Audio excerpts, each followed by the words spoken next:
नमस्कार शेतकरी मित्रांनो, तुमच्या हॅलो किसान चॅनलवर सहर्ष स्वागत आहे। आपल्या राज्याचे मुख्यमंत्री श्री एकनाथ शिंदे साहेब यांनी कर्जमाफी संबंधी सर्वात मोठी घोषणा केली आहे। तर मित्रांनो, ती काय आहे कर्जमाफी संबंधी सर्वात मोठी घोषणा आपण व्हिडिओमध्ये पुढे बघणार आहोत। परंतु त्याआधी जर तुम्ही या चॅनलवर नवीन असाल तर चॅनलला सबस्क्राइब करायला विसरू नका। मुख्यमंत्री एकनाथ शिंदे यांनी कर्जमाफीपासून वंचित राहिलेल्या शेतकऱ्यांसाठी मोठी घोषणा केली आहे। छत्रपती शिवाजी महाराज शेतकरी सन्मान योजनेच्या आधारे 44 लाख शेतकऱ्यांना 18,762 कोटी इतका कर्जमाफीचा लाभ देण्यात आला आहे। मात्र सॉफ्टवेअरमध्ये त्रुटी असल्यामुळे त्यापासून सुमारे 6,56,000 शेतकरी अजून पण कर्जमाफीपासून वंचित आहे।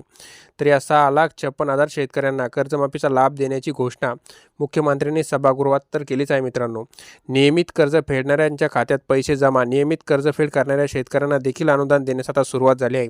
आतापर्यंत 14,31,000 शेतकऱ्यांच्या बघू शकता तुम्ही 14,31,000 शेतकऱ्यांच्या बँक खात्यात सुमारे 5,190 कोटी रुपये जमा करण्याचे आल्याचे एकनाथ शिंदे यांनी सांगितले।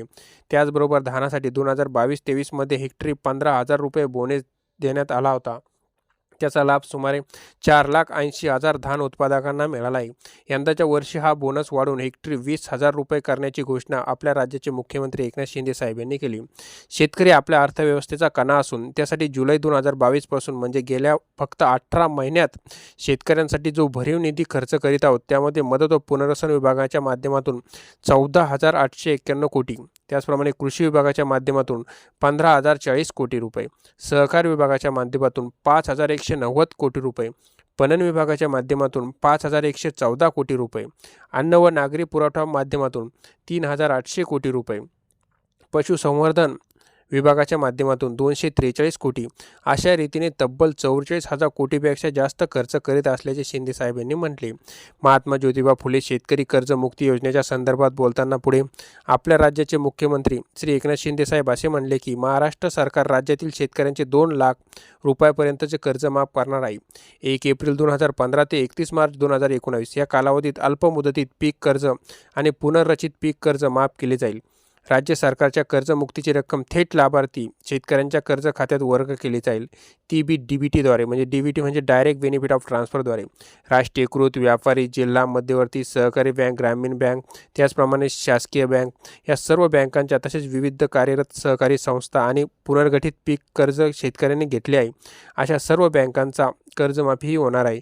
या योजनेचा लाभ राज्यातील अल्पभूधारक व अत्यल्प भूधारक शेतकऱ्यांना मिळणार आहे। त्याचप्रमाणे अर्जदार शेतकऱ्याकडे आधार कार्ड क्रमांक असणे अत्यंत आवश्यक आहे। बँक अधिकारी फक्त त्या व्यक्तीचा अंगठाचा ठसा घेईल।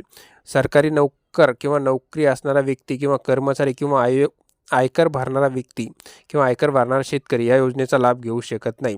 ज्या शेतकऱ्यांना बँक खाते देखील नाही ते देखील योजनेचा लाभ घेऊ शकत नाही। तर मित्रांनो, तुम्ही बँक खाते सुद्धा काढून ठेवले पाहिजे असे आपल्या राज्याचे मुख्यमंत्री श्री एकनाथ शिंदे साहेब यांनी म्हटले आहे।